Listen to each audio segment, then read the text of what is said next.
আমি পাতাল বন্ধুরা ভিডিওটি শেষ পর্যন্ত দেখো, লাইক করো, কমেন্ট করো, শেয়ার করো, আর ভিডিওটির পরের পার্ট দেখার জন্য চ্যানেলটিকে সাবস্ক্রাইব করে রাখো।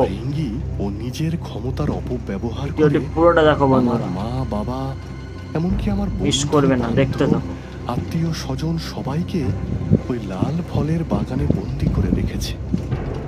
আমি সেই এই সময় রাজকুমার প্রাসাদে রাজকুমারীকে বাঁচাতে গিয়ে আমাকে আর ওই কত ফলের বাগানে বাধা বন্দি করতে বিপত্তির পারে। সম্মুখীন হতে হচ্ছে। কিন্তু ওর মন্ত্র বলে এই কাঁচের বয়ামের ভিতর এতদিন আমাকে বন্দি করে রেখেছে। এই প্রাসাদ থেকে আমি বেরিয়ে কি রাজকুমার রুদ্র, ওই মেঘপুরী ফলের রাজ্যের রাজা সন্ধান করতে চন্দ্রনাথের পারবে যে ফল একমাত্র খেয়ে পুত্র?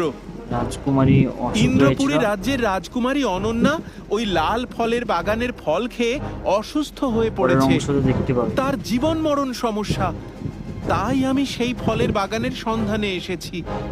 যে করেই হোক রাজকুমারীকে